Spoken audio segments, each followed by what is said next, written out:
Welcome champions, welcome to my YouTube channel Sukant Ghosh. So कल मैंने एक इंट्रोडक्शन वीडियो डाली थी, आई होप आप सभी ने उसको देखा होगा। आज हम स्टार्ट करेंगे अपना सब्जेक्ट। आज मैं स्टार्ट करने वाला हूँ क्लास 11th का अकाउंट्स। सबसे पहले हम अकाउंट से स्टार्ट करेंगे और आज का हमारा जो चैप्टर रहेगा वो रहेगा meaning and objectives of accounting. Meaning and objectives of accounting।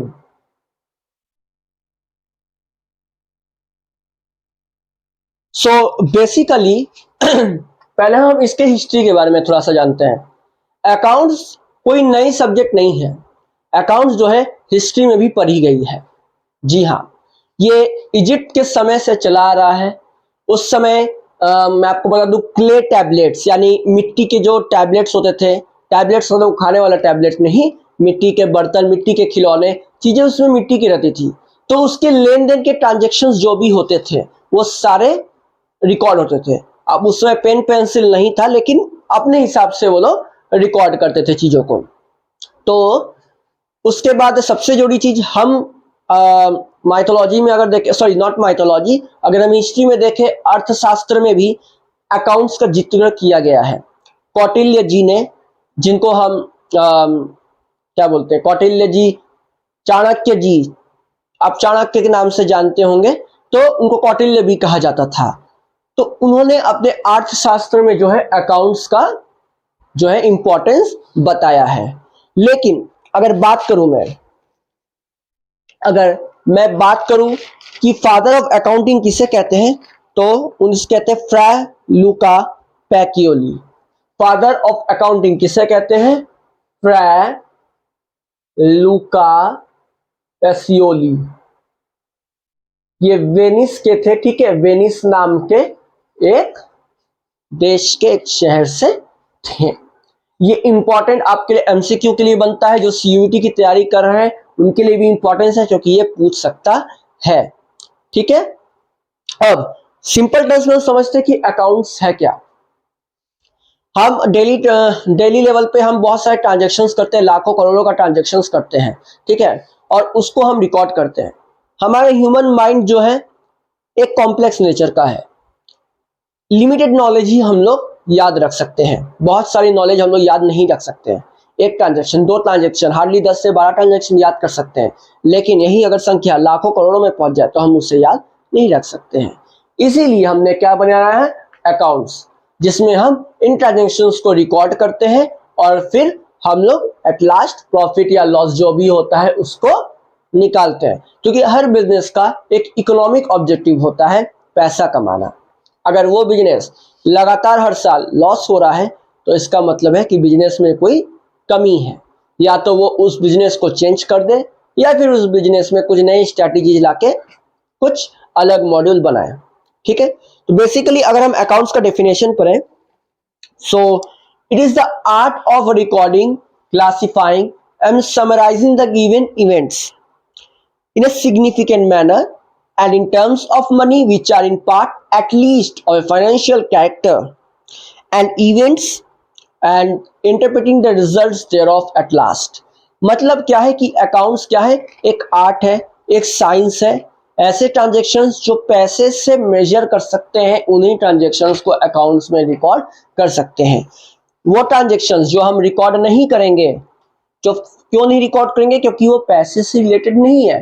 For example, mother is cooking food, माँ हमारे लिए खाना बना रही है, तो हम क्या उसे रिकॉर्ड कर पाएंगे? बिल्कुल नहीं कर पाएंगे, क्योंकि हम कोई सर्विस चार्ज थोड़ी ना लेते हैं अपनी मम्मी से। सेकेंड थिंग, अगर हम बात करें सपोज फैक्ट्री की बात करें, वहां पर लेबर्स ने जो है स्ट्राइक किया है। अब लेबर से स्ट्राइक होने पर क्या होता है कि हमें जो है लॉस होगा बिजनेस का। तो क्वेश्चन ये उठ सकता है, सर लॉस हो रहा है तो लॉस तो हमें दिखाना चाहिए कि हमें लॉस हो रहा है। बिल्कुल सही है आप लोग, लॉस तो हमें दिखाना चाहिए, लेकिन दिक्कत ये आ जाती है कि कितने रुपए का लॉस हुआ है, ये बताना बड़ा मुश्किल काम है। हो सकता है कोई जजमान कहे कि आज आपका भाग्य बहुत अच्छा था, आज आपका दिन बहुत अच्छा था, तो आज आपको करोड़ रुपए का फायदा होता। कोई और विद्वान ये कह सकता है कि आज आपका दिन अच्छा नहीं था, तो हो सकता है आज आपको लाखों रुपए की हानि होती। हो सकता है फायदा होता, हो सकता है हानि होती, लेकिन कितने का फायदा और कितने की हानि, क्या हम ये बात एग्जैक्ट वे में, प्रॉपर वे में एग्जैक्ट फिगर बता सकते हैं? Next to impossible, not at all, हम बिल्कुल नहीं बता सकते हैं। इसीलिए इस चीज को मेजर करना पॉसिबल नहीं है। So our next topic is characteristics of accounting. Accounting के कैरेक्टरिस्टिक्स क्या क्या होते हैं? पहला, art as well as science. Science कैसे, अकाउंटिंग साइंस कैसे है? साइंस जो है प्रिंसिपल्स पर आधारित होता है। प्रिंसिपल मतलब रूल्स एंड रेगुलेशंस पे। तो अकाउंट्स में भी कुछ ऐसे रूल्स एंड रेगुलेशंस है जिसके बेसिस पर जो है अकाउंट्स का वर्क किया जाता है। वो क्या होते हैं वो हम आगे पढ़ेंगे।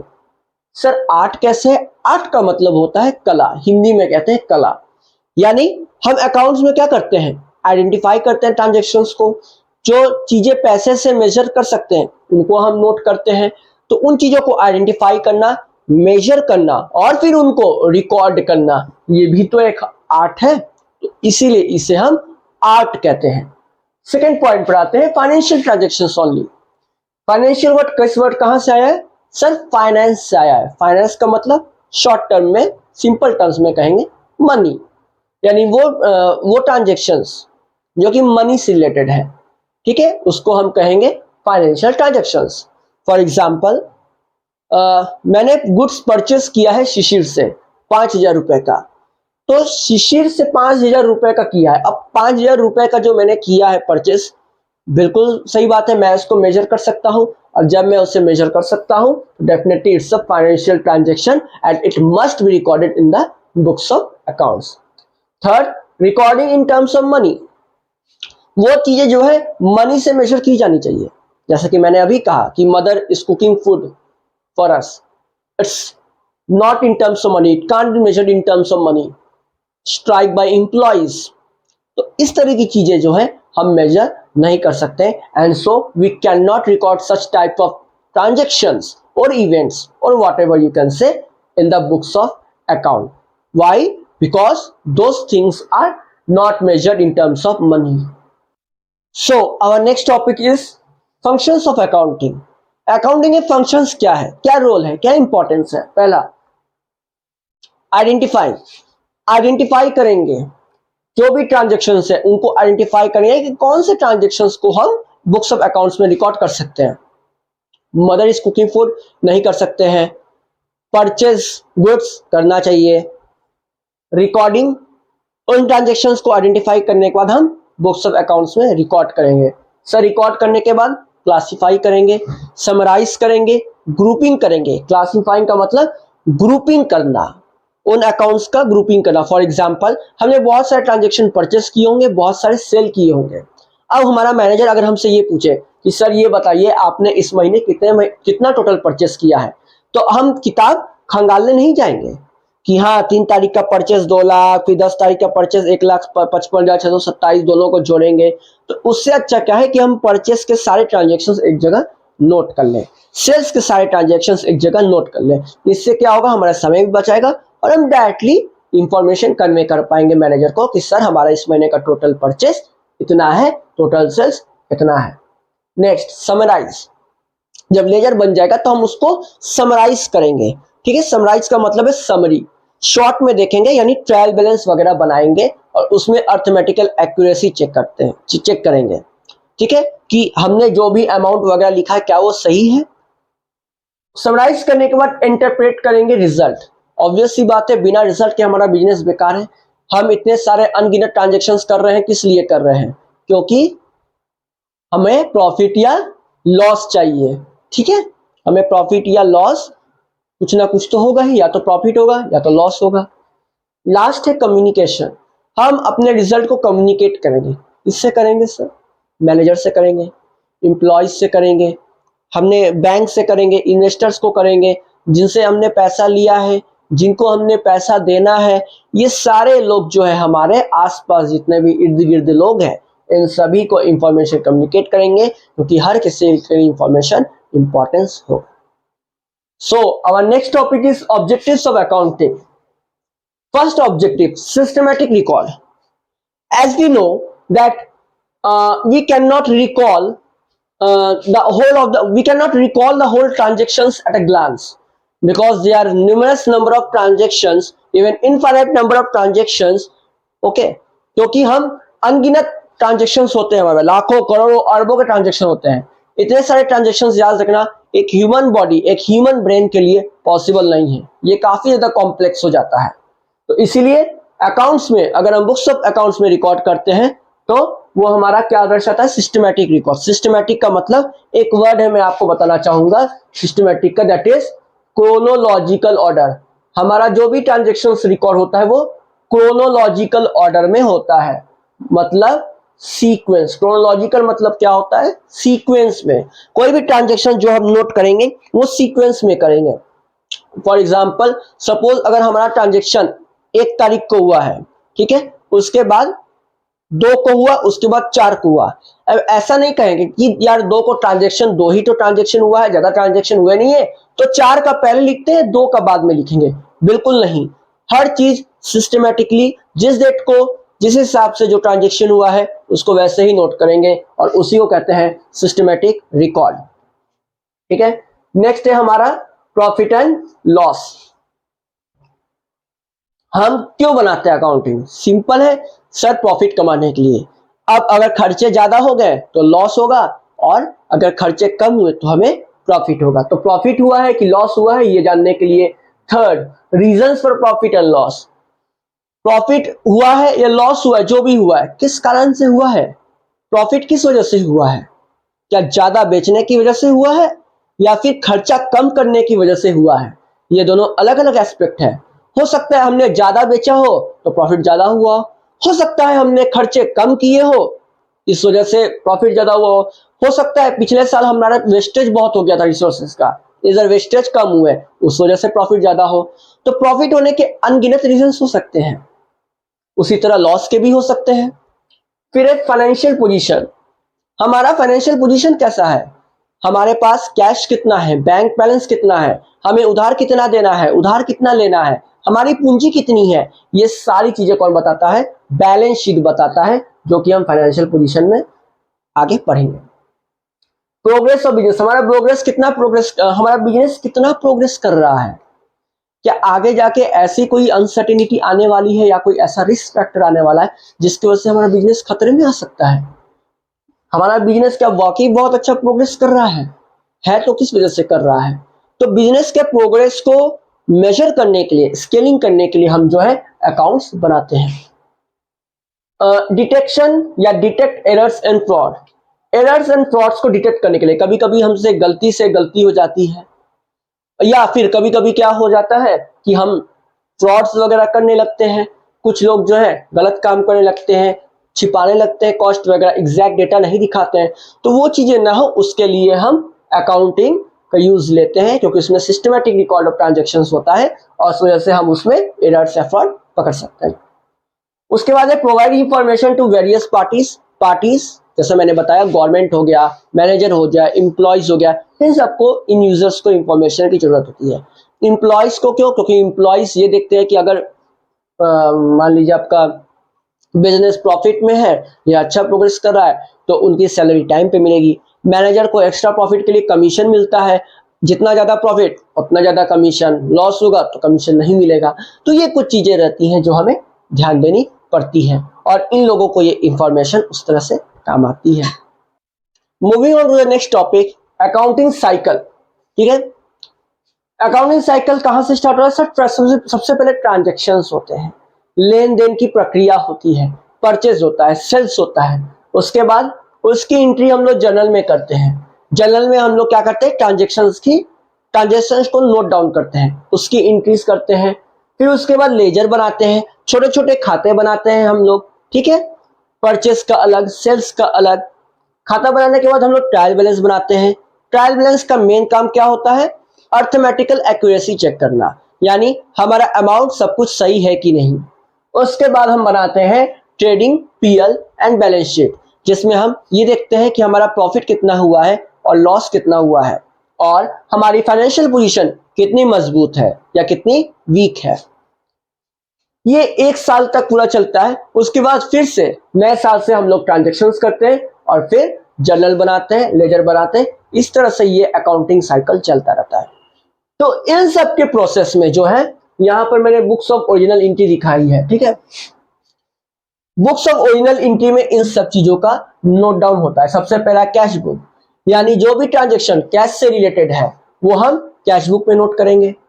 परचेज बुक, अगर हमने उधार में माल खरीदा है, परचेस किया है तो परचेस में, अगर हमने बेचा है तो सेल्स में, अगर हमने कोई चीज परचेस की है और हमें पसंद नहीं आया है, डिफेक्टिव माल हो गया सपोज कर लीजिए, तो हम उसे क्या करेंगे, रिटर्न करेंगे, तो उसके लिए परचेस रिटर्न है। सामने वाला कस्टमर मुझे अगर रिटर्न कर दे सामान तो सेल्स रिटर्न।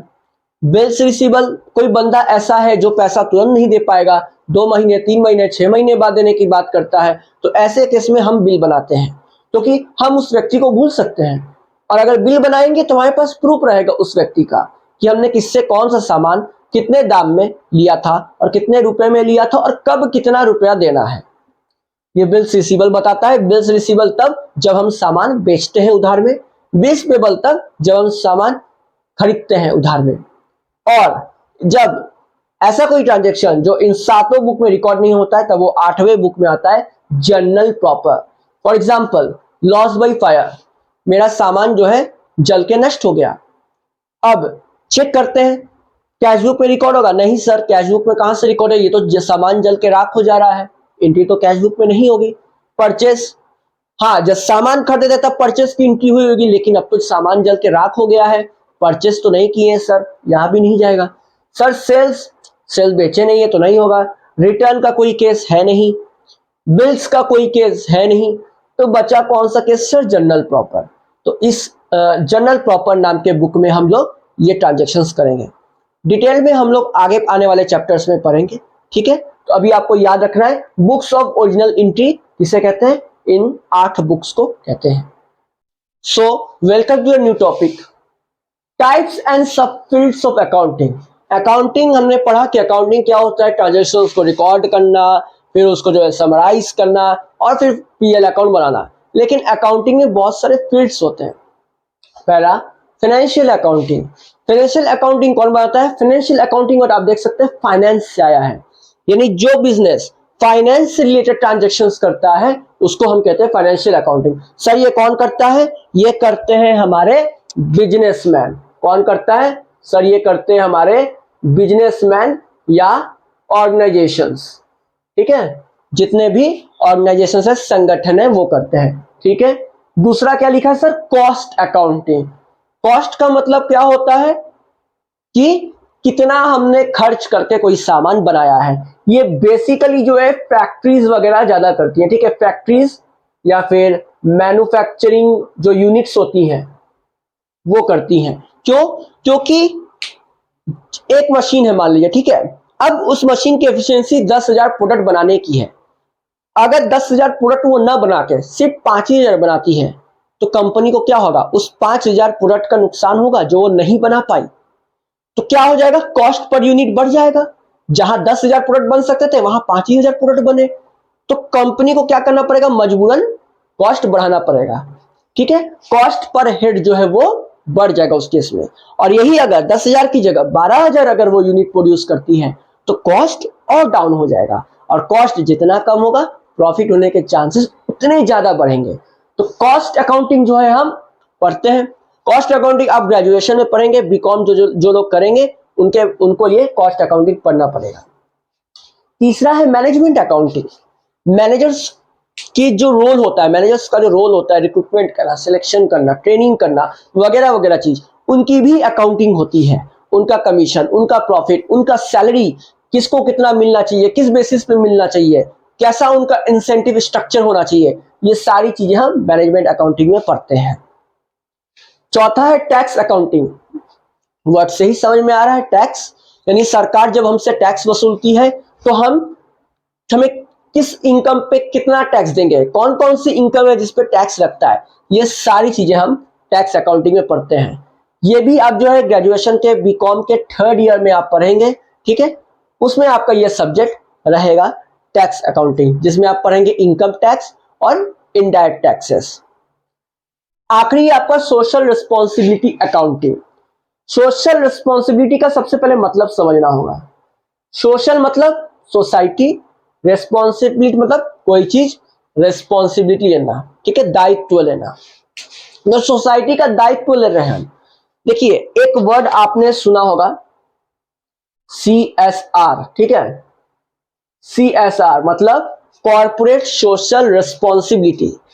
बड़ी बड़ी कंपनीज क्या करती हैं कि उनका तो ऑब्जेक्टिव होता है बिजनेस से प्रॉफिट कमाना, but at the same time वो अपने प्रॉफिट का कुछ हिस्सा दान दक्षिणा, चैरिटी जिसको हम कहते हैं, उसमें इस्तेमाल करती है, ठीक है। ऐसे बहुत सी कंपनीज है, टाटा हो गया, बिरला हो गया, या फिर ऐसे बहुत सी कंपनीज है जो दान दक्षिणा भी साथ साथ में करती रहती है, ठीक है। आपने बहुत सारे एडवर्टीजमेंट में सुना होगा, मुझे एक एडवर्टीजमेंट जो अभी फिलहाल याद आ रहा है वो टाइट का याद आ रहा है कि आप टाइट खरीदेंगे तो उसका 1% मुनाफे का जो 1% होगा वो गरीब बच्चों के स्कूलिंग के लिए जाएगा।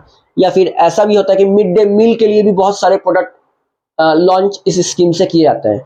तो टाइट का एडवर्टीजमेंट आता था, ठीक है, तो विद्या बालन जी का एडवर्टीजमेंट आता था बेसिकली।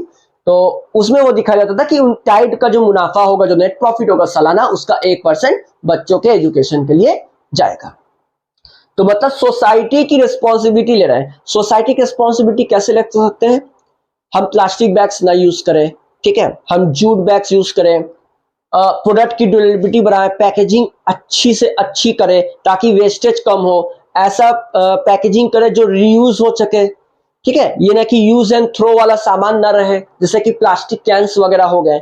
तो इन सब पर सोशल रिस्पॉन्सिबिलिटी होता है। तो ये चीजें भी हम देखते हैं कि हमने कितना चैरिटी में लगाया, हमने कितना पैसा पेड़ों पर खर्च किया, हमारे मुनाफे का कितना पार्ट गया, ये सारी चीजें जो है सोशल रिस्पॉन्सिबिलिटी अकाउंटिंग में नोट की जाती है। तो आज के लिए बस इतना ही। मुझे पूरी उम्मीद है कि आपको मेरा आज का ये सेशन बहुत पसंद आया होगा।